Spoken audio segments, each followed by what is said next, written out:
Good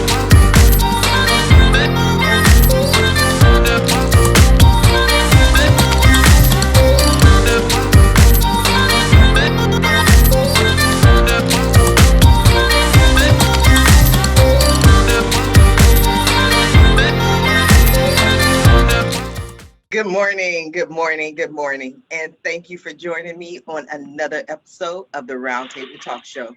I am your host, Sharifa Hardy, and I have an incredible show for you today.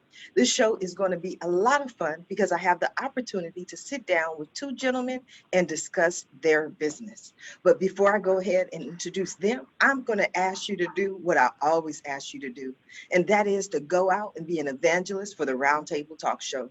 There's someone in your network, in your neighborhood that wants this information, that wants to learn from our guests here today. And they won't have this information unless you go ahead and share the show with them. So while you're sharing the show, I'm going to go ahead and let you know that today's show is brought to you by the Real Estate Playbook, a 100% educational workshop presented by real estate instructor Deborah Spence, with a simple promise to help you develop a clear plan to sell more homes and earn a consistent income selling real estate. It's an in-person and virtual event. Go ahead and check out the link in the Facebook post. Now I'm going to go ahead and introduce our first guest, and that is Mr. Alexander Sanchez de la Cerda. Alexander is a fellow at Harvard University researching quantum networks at Assist-O, a one-of-a-kind company specializing in assisting individuals and companies with graphic design, technology, research, marketing, HR, and more. He is director and owner. Good morning, Alexander. How are you? Good morning. It's a pleasure to be on the show. Really excited about what we have in store today. I am excited to speak with you, but one of the things that people who watch this show notice is that I always find backgrounds interesting. When I saw your background, it's like, what is going on here? It's like nothing yet everything. What is this? Yeah, so it's actually a fun story, and I think like COVID also plays a bit into that. So I've always been passionate, obviously, about technology in general. Part of a reason why I wanted to actually study computer science was because I always knew I wanted to become like a business leader eventually. But at the same time, I wanted to have like a fundamental understanding of the technology I would be producing. So for me, it was imperative, even if I lead a company, to still be aware fully of what I'm doing and understand my product and what I'm doing.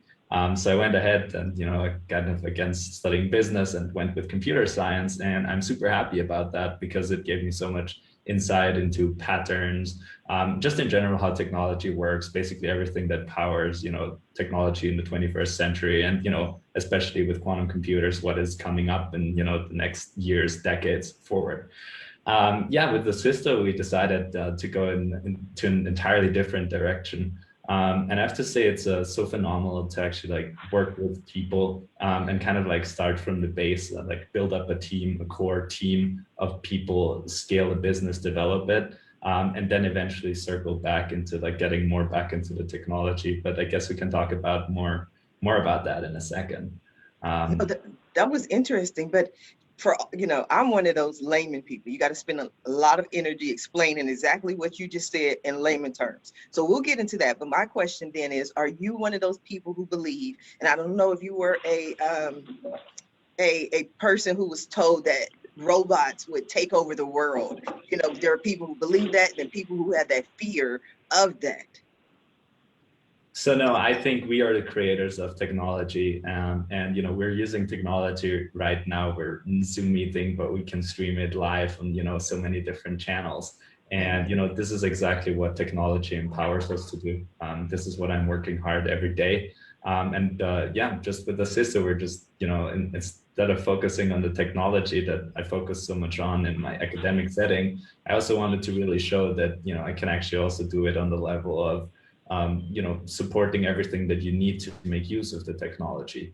For instance, like our backgrounds, the design of them, web pages where people go to find our content, the content itself, which has to be written. We have to create copy, we have to create content, otherwise people won't find us. And there's so much out there and nobody's going to pay attention to it. And at the end of the day, this is like something that we focus a lot on. We're building up a lot of cool things with Assisto. Most important, a whole hub of talent, like super skilled people, anywhere from, general assistants, designers, copywriters, all the way to, software engineers. And with that, you can really build anything, because a lot of startups, I think they have excellent founders that have like a very strong technological background, especially also, in Silicon Valley. So much has been created out of there. A lot of other places around the world, are kind of like aiming to that, and so much is happening. But at the same time, there's more than just the technology to something. There's the whole promotion, marketing, its design and usability. And yeah, so we're out there with Assisto to help people kind of, leverage, make full use and leverage their technological expertise so they can focus on developing their product, and we can take care of a lot of the rest out there. I love it. Now I want to talk about Silicon Valley, which reminds me, I'm going to go ahead and introduce our next guest, Mr. Rajat Mishra. Rajat Mishra, co-founded in 2015 by Rajat Mishra of Silicon Valley Business Journal 40 Under 40, and former senior vice president at Cisco, who helped manage the company's $14 billion per year CX business. Presentium understands that business understanding and visual design are crucial components in vibrant and purposeful business storytelling, along with the purpose behind the story itself. Good morning, Rajat. How are you? Good morning, Sharifa. I'm well. It's a pleasure to be here. Thank you for having me. You are so welcome. I have so many questions. I wanted to dive in, but then I want to give you an opportunity to introduce yourself. So Rajat, tell us about yourself, who you are, and what you're passionate about. Yeah, thank you, Sharifa. So I'm Rajat Mishra. I believe that everyone deserves a fair chance to bring their ideas to life. So everyone deserves a fair chance to bring their ideas to life, not just the rich, not just the privileged, not just the Ivy League educated, not just the most senior executives. Everyone deserves that chance. And out of that idea, Sharifa, Presentium was born 5 years ago. She was a company co-founded by me and my wife. And she started it off while I was working as an executive in Cisco. And Presentium has a dual mission. On the business side, Sharifa, we help busy professionals in Fortune 2000 companies build designer quality presentations overnight. So we save them time and we make their ideas shine. And on the social side, we have an effort called Presentations with Heart. So for every slide that we make, Sharifa, we donate $1 to a children's charity. One in Uganda that helps type 1 diabetes, one in India, which is a girls' orphanage. And recently I joined the Leadership Council of No Kid Hungry, because I was shocked to learn in the pandemic that 1 in 4 children in the US, in probably one of the wealthiest countries in the world, runs the risk of hunger. So that's what Presentium does. It has a business mission to help people save time and make the idea shine in presentations, and a social mission. And I jumped ship from Cisco. I was executive there, as you mentioned, to join my wife. And we are scaling the services business. And it was great to hear Alexander talk about, AI and where things are headed. We are also launching a software company that uses AI and machine learning, because we've done over 1 million slides to help people build their own presentations. So that's what we do. We have a core business of Presentium. Very grateful to be able to serve thousands of enterprise customers. And now we are launching our software. So we're going to have both these sides with the social mission that I spoke about. Okay, so same question. Are the robots going to take over the world?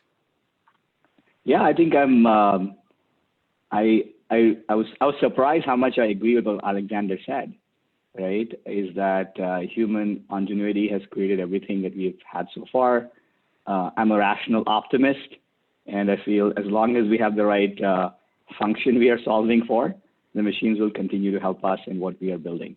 But definitely technology has become a lot more powerful, and what we see now with machine learning is something that didn't exist only just a few years ago. Okay, so let's go back to Presentium, Rajat.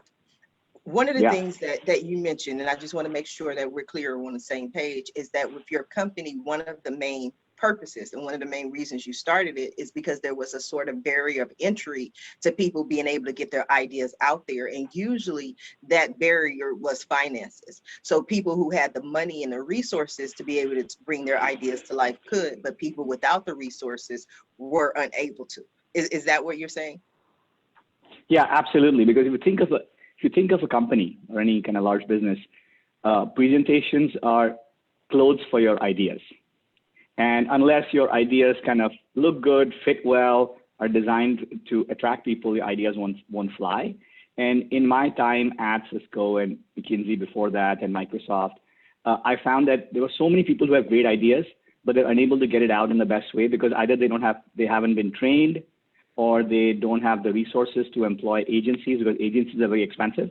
Executives can use agencies, but they may charge, $50,000, $60,000 per presentation. So we wanted to create a solution for the middle of the corporate pyramid, Sharifa, because that's where all the hard work is done, right? These are all the people who are the managers, middle managers, directors. They're moving the company forward, but they don't have time. They're overloaded.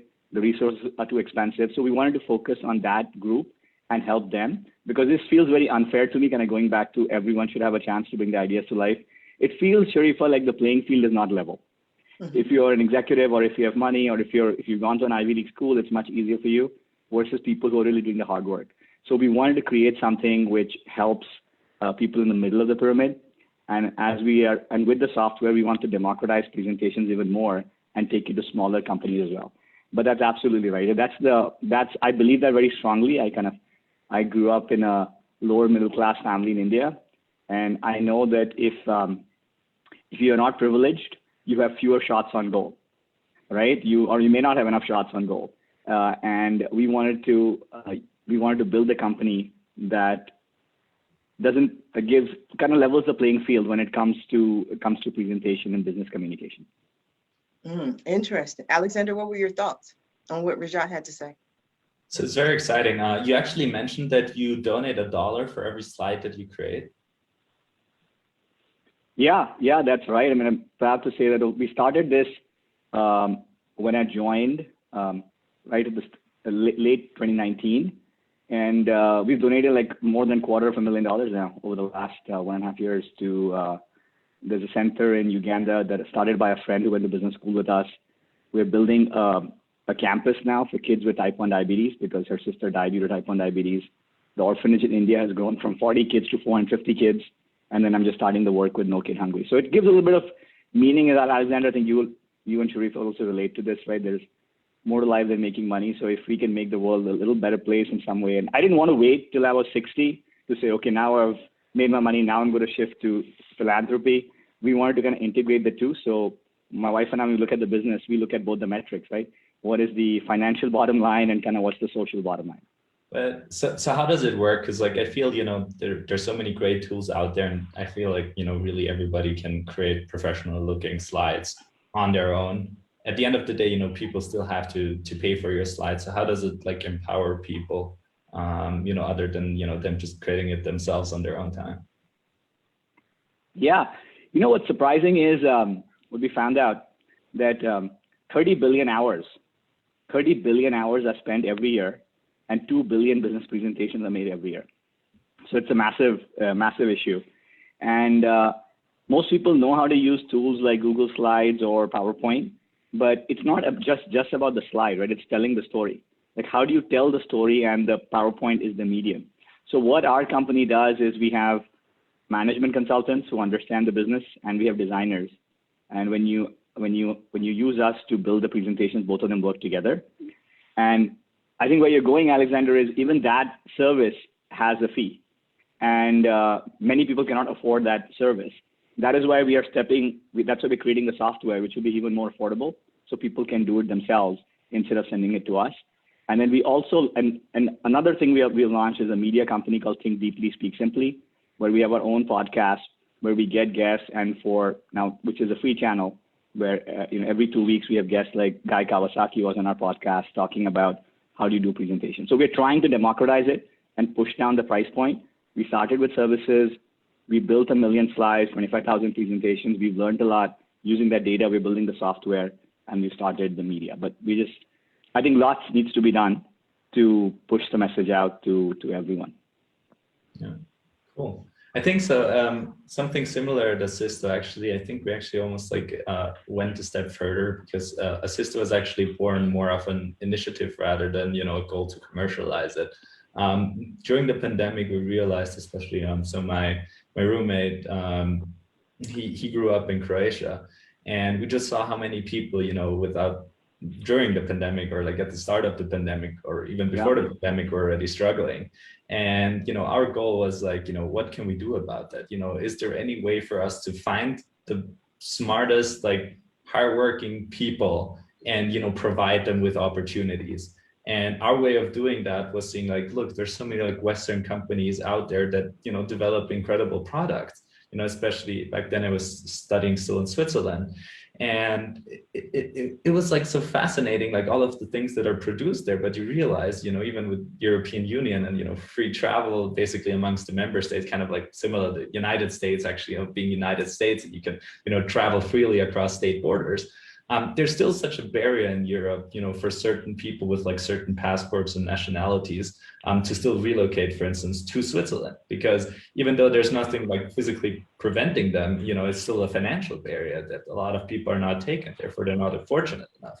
So we were all about, let's give those people an opportunity and connect them with, clients that are actually in need of super skilled people. And it works perfectly, especially with the times now. So our goal was always to be remote, to connect that. And works, so fantastic right now, because so everything is pretty much still remote right now. And it's gonna, offices are not gonna be at full capacity, I think, anytime soon. People enjoy, the working from home part. They are missing the part of going back to the office when they need to, for certain meetings, or if, they want to concentrate for a day and so on. That I really all hope sincerely for all of us that this comes back. But there's always going to be team members that are going to be in a video screen and part of even the biggest hedge fund, if you want, so on a video screen, and people will be joining, from anywhere in the world. And so that's pretty exciting for our business model, because, our people tie in perfectly. They don't physically have to be in a room, they can listen in, they can create work.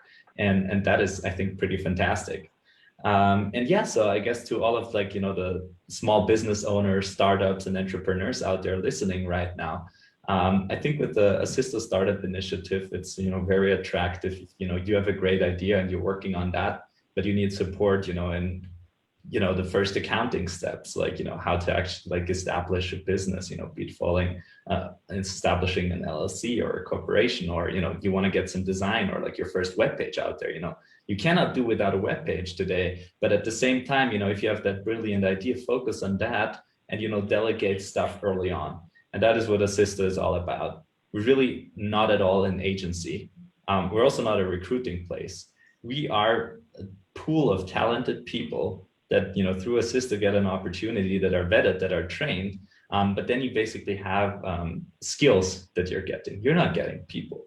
At the end of the day, you're getting skills, exactly the skills that you need. You might need a designer one day, you're going to need a copywriter the other day. It's super hard to hire a person. You have to take care of all of those aspects, social security benefits, retirement plans. You want to make sure that your employees have health insurance.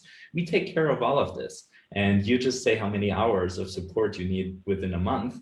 And especially in our startup initiative that I mentioned previously, you actually have the opportunity to get super reduced prices early on, because we're all about, supporting, those businesses coming from excellent environments. So right now we're, working with some very cool businesses starting out of EPFL. It's a Swiss university. It's called École Polytechnique Fédérale in Lausanne. That's two federal universities in Switzerland. One is ETH. I think a lot of people out there know it. EPFL is gaining a lot of traction. Also, a lot of companies obviously coming from the Harvard environment, Harvard alumni, and so on. But we're really open to everybody. So our people really work with some of the brightest people and support them. And they have so many skills. So, if you're in need of services to focus on your core product, to get that developed quickly and not get scooped by somebody else in your market entry, I think Assist is really the right place to check out and see, if we can, offer what you need. And I like that. That was like a whole commercial. I love that. But you answered a lot of my questions, because when you first spoke about it, all I could see is like, okay, well, why don't they go to like Indeed, or why don't they go to a recruiter if all they're looking for is talent? But for me, it seems that it's more of like you said, a community. So you have a community of skilled people that you work with, and that you can offer their skills and assistance to any business that comes to you.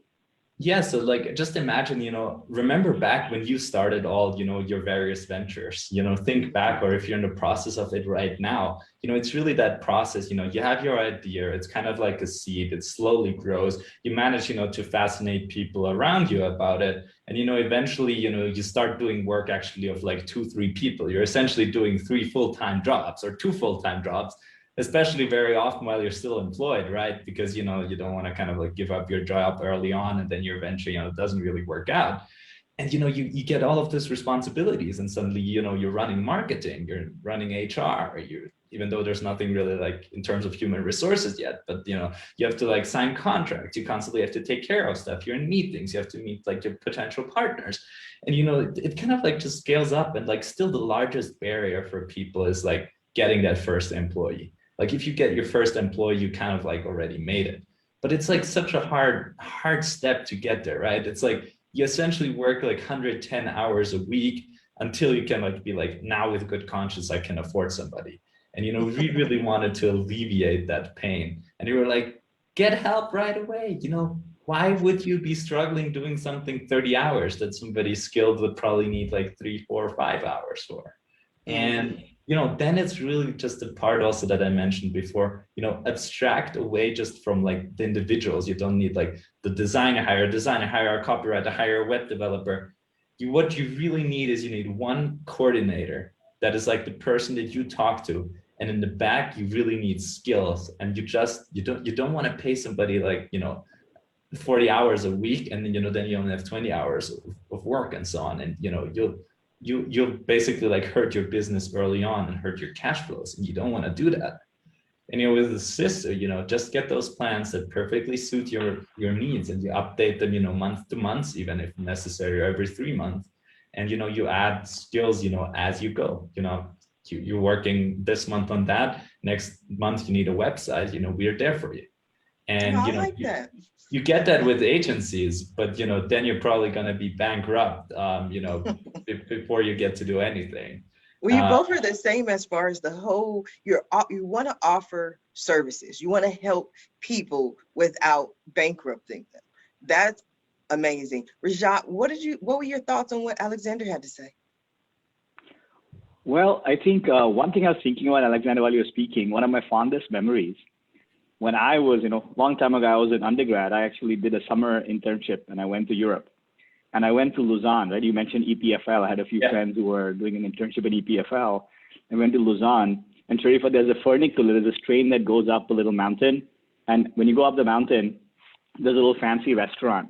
And I heard about it, and I was like, I want to go and try something out. And I was like 19 years old, maybe not much older than Alexander, right? And I didn't have any money, so I went up there.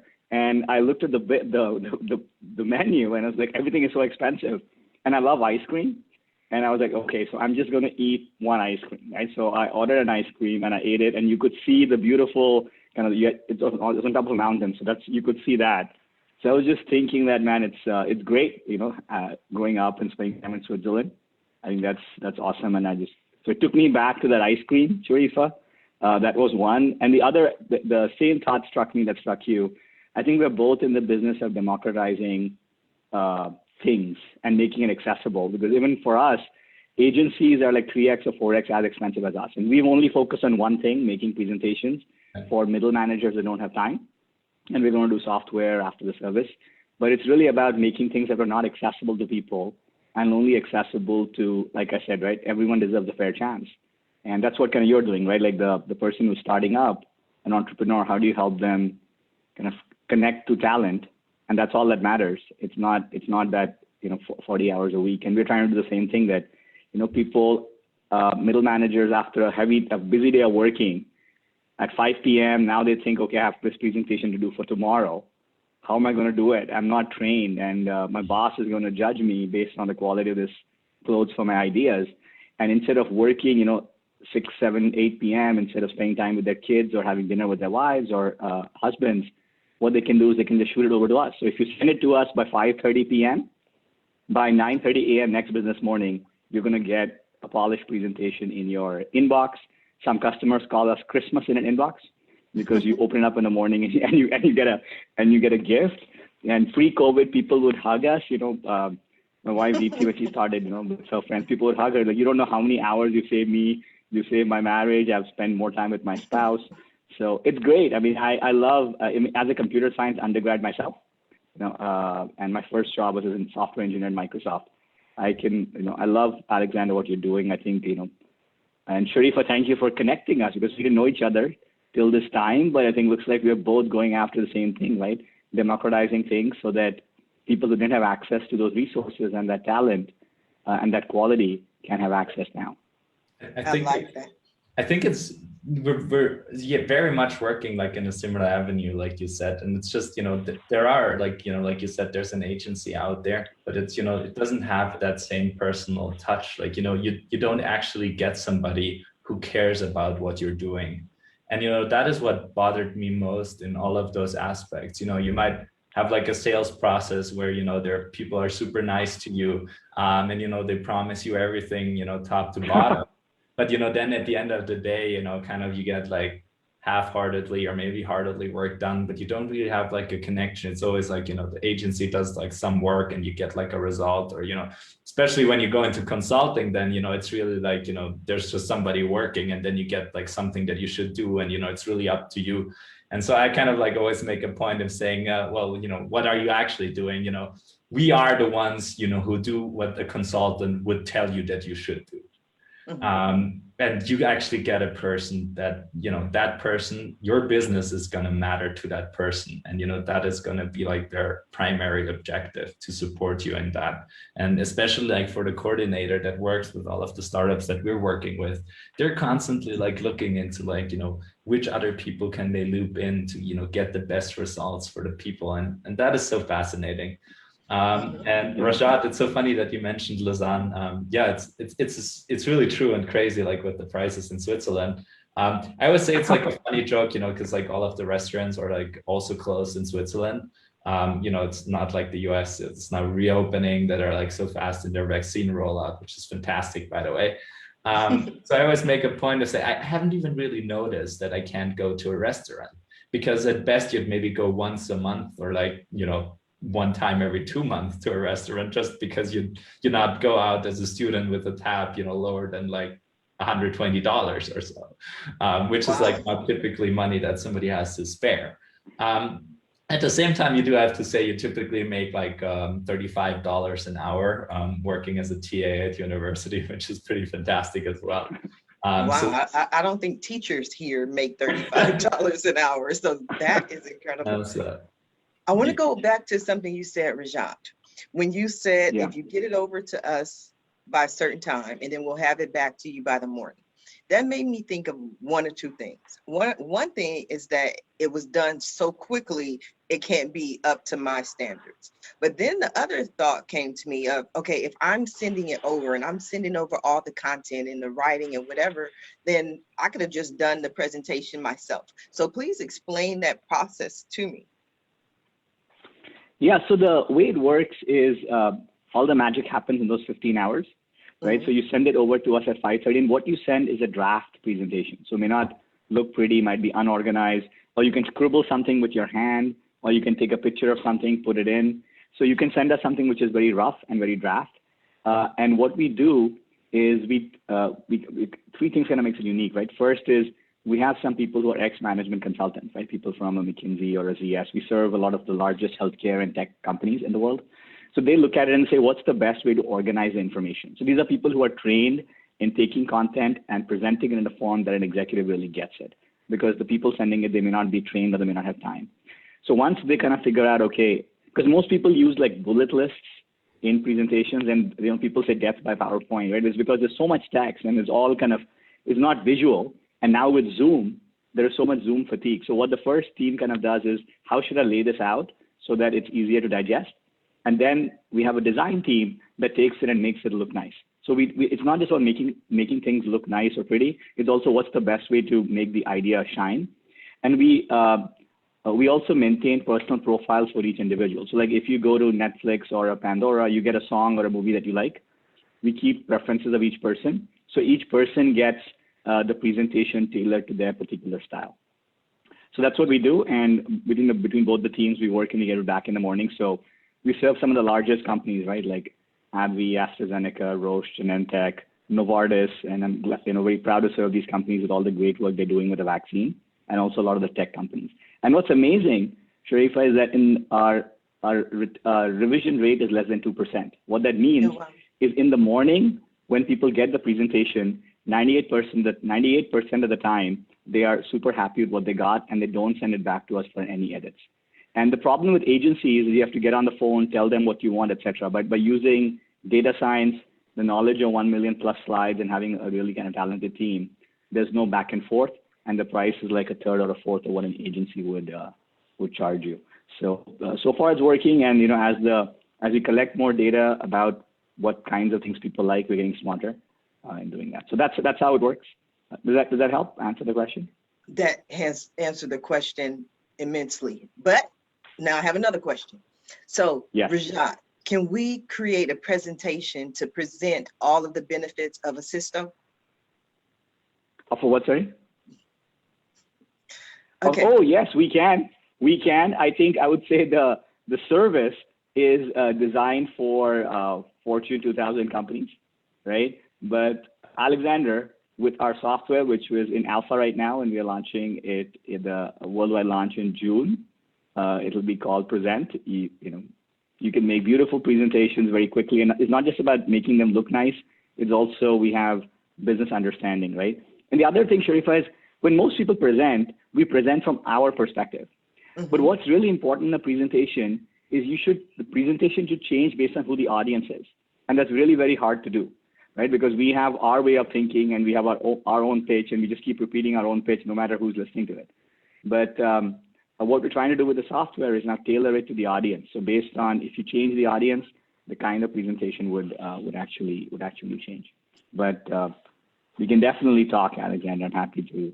We're going to talk. We'll have a conversation. So Alexander, what do we need to have in this presentation? What we need to have in a presentation? So, with Assisto, it really works. We're not telling our clients, what we should be doing for them.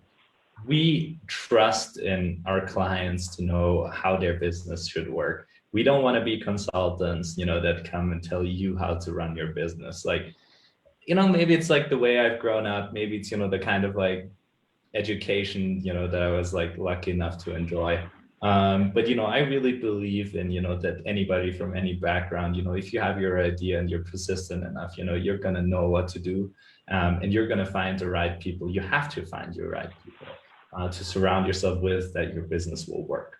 At the end of the day, I can tell you, I could, consult you. I could tell you, so much that you should be doing and so on. But at the end of the day, if you cannot live that, if you cannot kind of like, put that into practice, your business is not going to work out. So with all of the people that I work with, and, those are clients, that do want to pay and that need assistance, I know and I trust them because their business, is starting up, or their business has been running for 10 years, or they're actually in like a multinational corporation. Like we actually work with Nestle Health Science, and we help them in all of their work and the system, and that makes me so proud. But what should I be telling as a not even 1 year old company? It's our birthday actually tomorrow. What should I be telling a multinational corporation? Congratulations. Their business? Thank you. Yeah. Congratulations.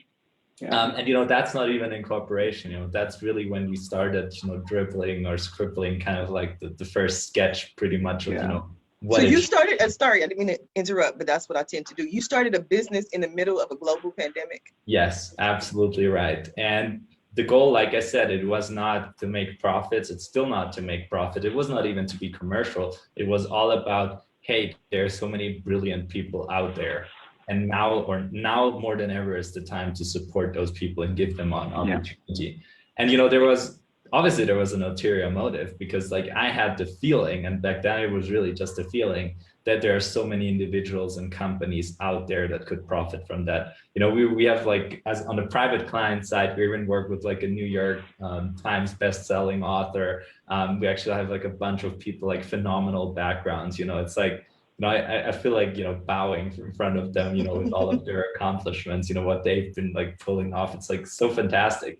And, with companies, like I said, we work with a company, creating exoskeletons that literally allow people that are paralyzed to walk again or ski again. It's like, wow. And, we support them every single day. And, that is honestly just, makes me so good. So like, I feel like, on both sides, we really have, at the one hand, we're giving people opportunities and have like exciting work with like fantastic companies. And at the same time, the great thing, and especially during a pandemic, that shows those companies really enjoy and trust our services. Like our people, sometimes, sign on behalf of our clients because they get like permissions to do that. They're managing, their calendars and inboxes, or they're reconciling their bank accounts, and that, after such a short time, businesses trust us that much.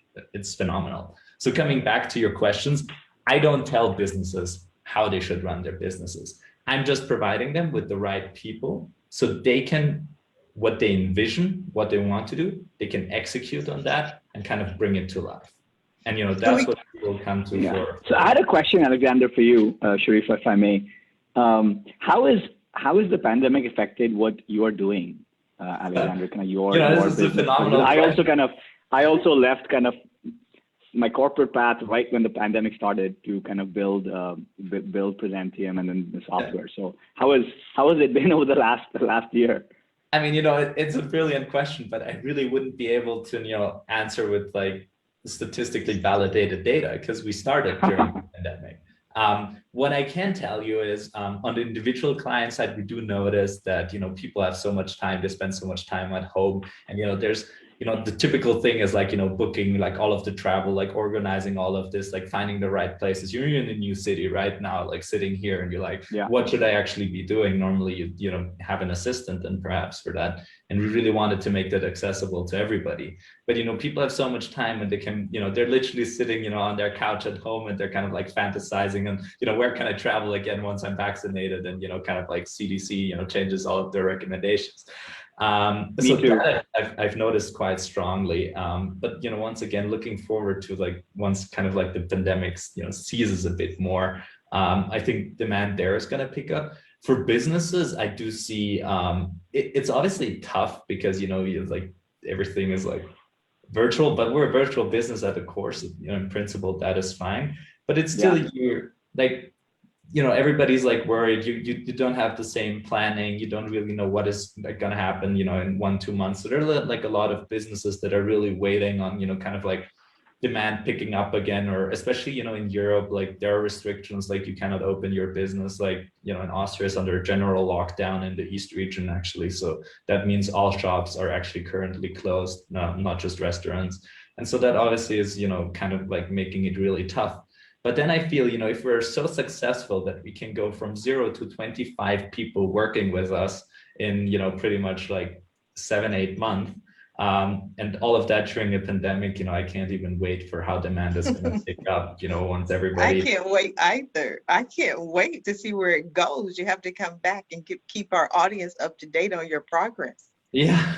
I mean, it really relates back. I think CEO of JP Morgan Chase wrote in the letter to the general public, not just investors, actually, that he really sees kind of like almost like a gold rush for, past 2023, because like households were actually able to save up so much money, especially also because of stimulus checks.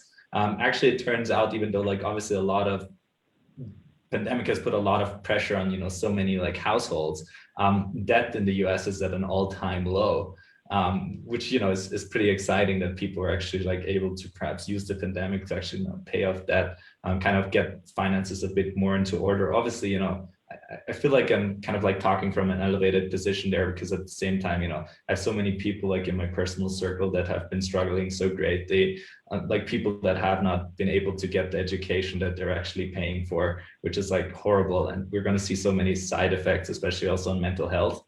But at the same time, I do feel that we're going to get into a time, post-pandemic, where people will be really excited, to build things, to create things, and, to drive demand. Yeah, that's right. I'm excited as well. How about you, Rajat? I am, yes. We had, my son and I have had a ritual every summer. Every July 4th, we would go for a father and son trip. And we've been doing it since he was 4. He turns 10 actually tomorrow on Friday. So we're going to his favorite burger place. So everybody's birthday is tomorrow. Birthdays are coming. Yeah, Alexander's company. Thank you. Happy birthday to Rajat's son tomorrow, April 16th. Yes, thank you. Yes. No, so the 1 year we didn't do it was last year, right? We've been doing it since he was 4, and we had plans to, go someplace, but now it's canceled. So I'm looking forward to that. So I kind of agree with you, right? I think it's like a coil spring in terms of what people want to do. I also feel that, if you look at the past few recessions, and most of the great companies are built during these times, right? Because when you build a company during this time, you have to be resilient to kind of to live through it. So on our side, actually, the pandemic has been a blessing in terms of the business side. On the employee side, it's been tough. So, we have over 150 people in our company, and they're spread all over the world. Some of them are working in India, and the situation there is horrible right now when it comes to the pandemic. So we've known many people who've been affected, or their families been affected. People have died. And like you said, Alexander, like mental health is a real issue. So it's about connecting with the team and checking in with them. But in terms of work, as we move more digital, there's been like 175% increase in both the number and the need for quality of better business presentations. So that's kind of helped, because people want to communicate better. But I'm looking forward to, I love the game of cricket, right? And I'm looking forward to going and watching the World Cup that's going to happen later this year, if hopefully this thing resolves itself. And tomorrow is burger day. I've cleared my calendar for taking my son, and we're gonna have burgers with our masks on. I think it's one of the few times we're stepping out of our house. But so we'll see. What about you, Sharifa? What's your plan once things open up? I'm in Long Beach, California. We have to wear masks. There's social distancing, but I've been working from home for years. This is my world. I tell everybody else, welcome to my world. I don't even notice it until I go out, and then I see all the masks. And we were having a discussion about this on one of the other shows, and I'm walking, I'll see people by themselves, or people driving alone in their cars with their masks. And I'm like, they're by themselves. Why do they have these masks on? But aside from that, everything has opened up here. I mean, even indoor dining. Okay. So I love it. I love that aspect of it's opening up, but it also, I believe, made people really grateful and appreciate, what we have now, because for over a year, we were unable to do it. There wasn't any ability to go out and go to our favorite restaurant. Maybe our favorite restaurant is closed now. So now what we have, we appreciate the ability to go in and sit down and just simply have a meal. At least that's me in my experience.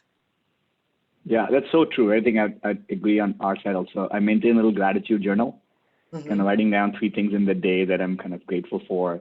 And like I was saying, right, I grew up in a lower middle class family, so life has exceeded all if you talk to like the 10-year-old Rajat, and you tell this is what you'll be doing, you'll be living in Silicon Valley, you'll be building companies, helping these people, helping kind of give to charity. I'll say, it's been so amazing. And that's what we would discuss during the pandemic, right? I mean, life is so much harder for so many people. I'm just so incredibly grateful to have a chance to kind of live the life that I am. And I notice that also on the streets. Sharif, I'm not sure, Alexander, if you have, when people walk in the Bay Area, people are busy with their own things. But now when we go, I love walking. When people walk next to you on the other side of the road, they kind of wave at you now. So that appreciation for the simple joy of, okay, here is a fellow human, and I want to, it doesn't matter what they look like or where they're from, but just an appreciation for those things. And we've gone to this burger place many times in the past, but like you said, I've never felt this much appreciation for this burger place that we're going to go to, and maybe get a shake as well. Gonna get some fries, Rajat? Yes, we're gonna live on the edge. So I think I just have to like tune in there for a second. So I kind of like, probably let the scientist shine through for a second. So sorry about that in advance. Also, like, I think I have a quite interesting or exciting view on all of this, kind of like living on both sides of the Atlantic. So East Coast and, Central Europe, Mid Europe, and Austria and Switzerland. And kind of like really seeing like so many different approaches. So first of all, I have personally not been able to be in a restaurant for more than 4 months because everything actually closed down. So it has remained closed for all of that time. The last time was actually back when I was in Boston in December. And so it's so many things. It's like, obviously like the per capita infection rate of people actually. Then at the same time, also seeing the mortality based on all of this kind of like factors in also the different mutations that we have right now, kind of like spreading from Europe and South Africa, Brazil, and various places. And then there's also like the interesting aspect of vaccinations. So it's like a very common thing in the US for everybody to get flu shot. And it might actually be a surprise to like many people when I now tell you it's like totally not a thing in Europe. Like nobody gets a flu shot. It's like totally normal for, you to go to CVS and, you get your flu shot and, this is done professionally. It's like super easy. Everybody knows how it works. Like, it's like a totally different mindset in Europe, which is like so strange. It's, there's nothing there that fundamentally would motivate that difference. And before you go on, Alexander, but okay, aside from what about vaccines in general? Yeah, coming to vaccines now, it's just, people obviously do get vaccinated. So it's not like, hey, all European are anti-vaxxers. It's just like, particularly for the flu shot, people are like, hey, it's not that thing. And kind of like a similar thing with COVID, even though, people in Europe now take COVID a lot more serious. But at the same time, I have the feeling because they're not so used to flu shots, there's like a much higher skepticism towards the COVID vaccine, for instance. So they've kind of like, I feel like played it quite smartly now with, do you want like, Moderna and Pfizer or AstraZeneca? So the question is not anymore like, do you get vaccinated, but which vaccine do you get? So that is like kind of like a smart thing. So just for all of the people, AstraZeneca is not yet licensed in the US, but it is in Europe. It's pretty much equivalent to Johnson & Johnson, except you don't just need one dose, which is, by the way, currently on hold, Johnson & Johnson.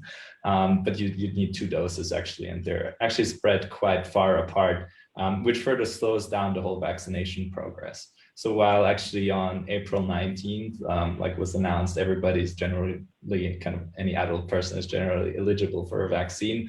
That same thing also because, there were some mistakes in the whole ordering process and just everything in Europe. It's surely going to take at least, 3-4 months longer, which is quite frustrating because if you think with all of those upcoming mutations, and now I'm going to let the scientist out, actually, because of the vaccine, there's a lot less likely a spread. So even if the vaccine is at a reduced efficacy for a certain mutation, just if more people are vaccinated, it's still a lot less likely to spread because, you have like an infection rate of like, 3% in the population going forward. And, a vaccination, like Pfizer would rule that out, but pretty much a severe case, 100%. Or like 95% just, in general, contracting it in the first place. So you multiply those percentages and, just a small percentage multiplied with the small percentage gets a really, really small percentage. So everything is a lot less likely to spread. So it would actually be imperative to roll out vaccinations quite quickly because then you kind of like circumvent the whole mutation problem in the first place.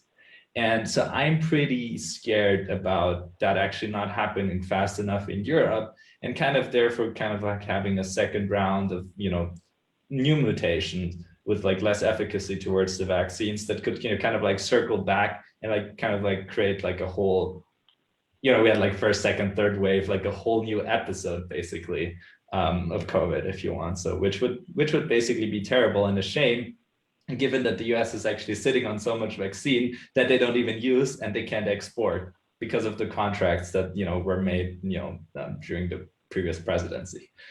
So yeah, Interesting. You're a wealth of knowledge, Alexander. yeah, so I do. So that's kind of like the thing. I cover the science and I like to cover the business part. That's something that I do.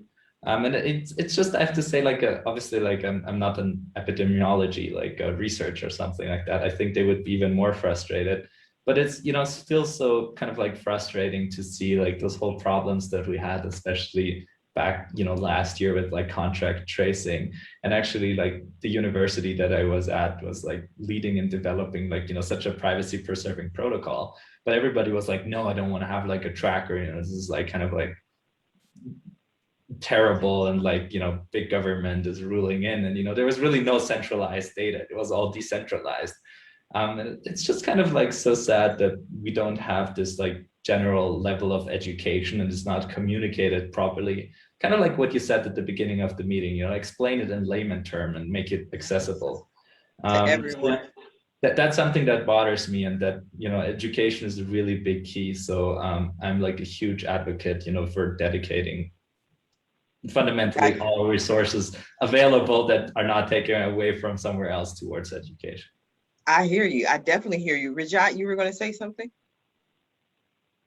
Yeah, I mean, I think it's a very tricky issue, right? I think because we are not a communist country, right? And people do have choice, right, about what they want to do, what they want to do with their lives, and what decisions they make, right? And I think in the pandemic, I don't think there's ever been a time in history when the government's reach has been as wide as it has been in the last 6 months, right? With like, I know many people who have small businesses who might want to have kept it open, but they were forced to shut down, and people who cannot pay how would they pay their lease, and it's affecting their kids. I mean, it has real effects for no kind of fault of theirs, right?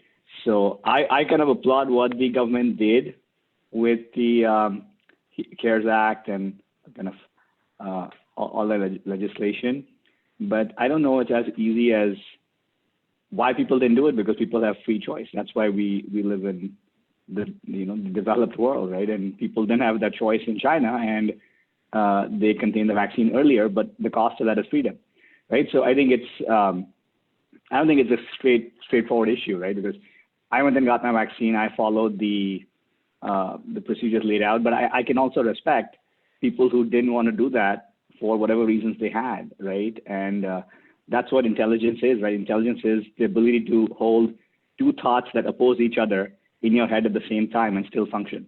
So I understand my opinion, right?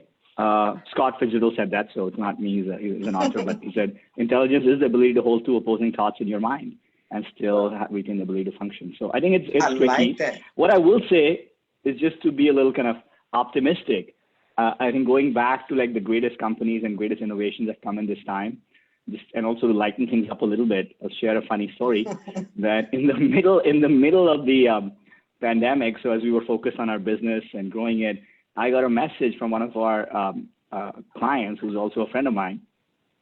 And she said, check out this person who is a customer success associate in your company. And I was like, we don't have a customer success associate role.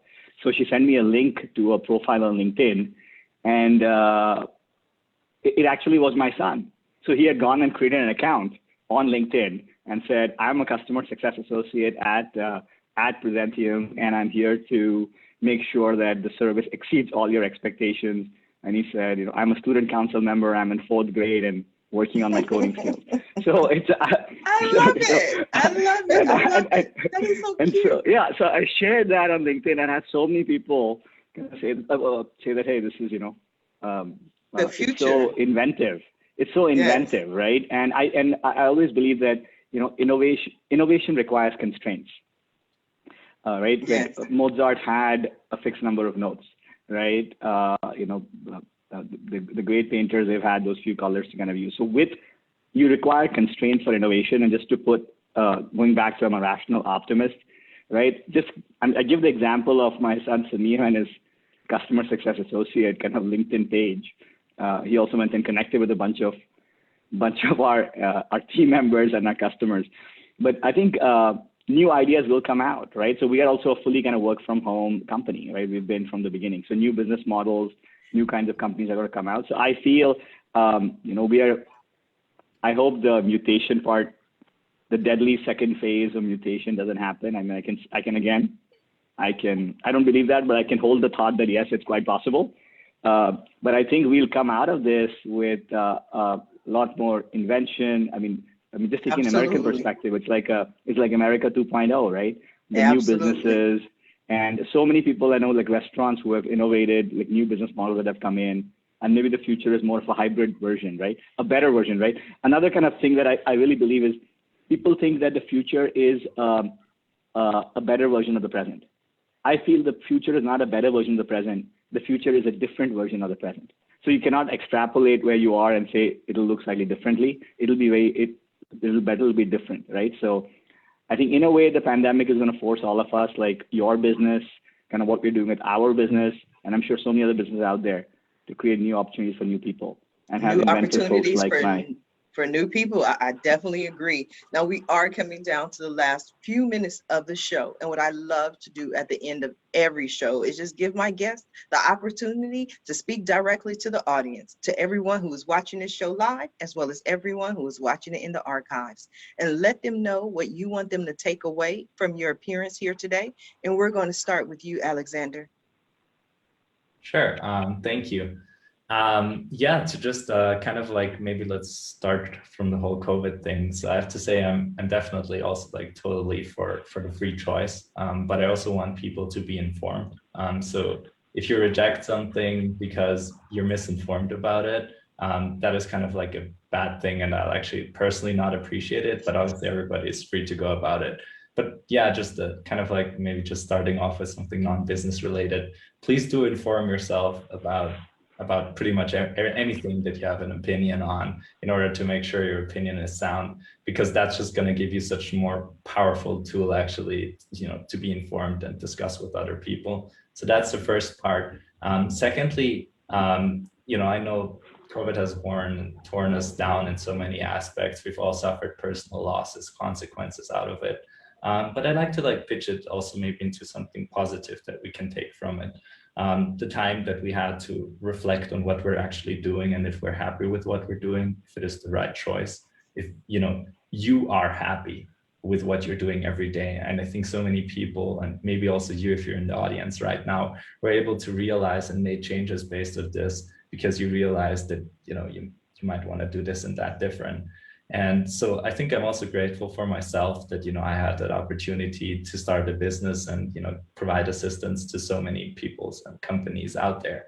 And that is definitely exciting. And I think this is like, if you want to see COVID as something positive, so many things that previously were told to us are not possible suddenly became possible. And, it was a real major driver for change. And I think, if we want to take something positive from it, then that's definitely something to take from that. And yeah, so, if you're out there and you're now thinking, yeah, I've also made changes. I started my own business. I'm an entrepreneur, and you needed assistance. We do have a lot of cool services coming up right now. If you're not convinced or don't know what you could do with our services, we're starting with a package now where you can actually get your LinkedIn profile, both company and personal, polished, and start reaching out to people and get higher responses to what you're offering. Then the second part of that package is to actually get a couple of blog articles up on your website, so people actually find you in the search engine. And thirdly, it's SEO, because that's something still so super important. That's probably how you found this roundtable in the first place. And so we can help on that. And you can get that all for a fixed price. You know what you're getting, and I think that is pretty fantastic. And for all of the actual business owners that just formed their company, we are developing a platform that connects time tracking, accounting, and kind of like modern bank accounts. So you can basically seamlessly, from tracking time that you work on with clients, get your payments paid out, and put it in your accounting, so you don't have a lot of work for tax day, which is that's right, by the way. Which is going to be coming up. We pushed it back. Rajat, what do you have for us? Yeah, I'll keep it short in the interest of time. So first, very grateful, Sharifa, to have the opportunity to kind of speak here. Thank Alexander, it was great to meet you. So I'll just say that, look, if you are a busy business professional and you want to save some time, you want to reduce your hassle, and you want to make your ideas shine, check us out at presentium.com. That's, PREZENTIUM. We put the Zen in presentations. And we have a podcast out, Think Deeply, Speak Simply, which is about the art and science of business communication. And we have a software coming out. You can check me out on LinkedIn. I'm not on Facebook and Twitter for some personal reasons about those websites. But you can check me out on LinkedIn at Rajat Mishra. And again, presentium.com, PREZENTIUM. And Sharifa, thank you so much for having me on your show.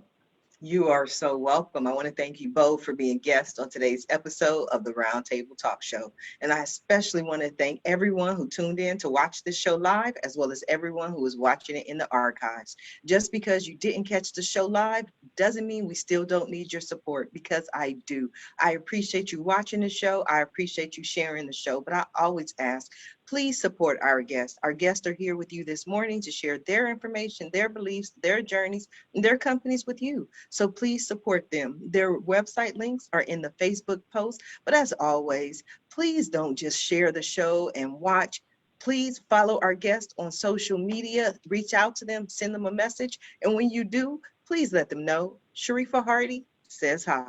Now, if you're interested in more ways that I can help your business, or maybe you want to be a guest on the Roundtable Talk Show, please visit my website at asksharifa.com. Until tomorrow morning at 8 a.m. Pacific, everyone have a safe and a blessed day.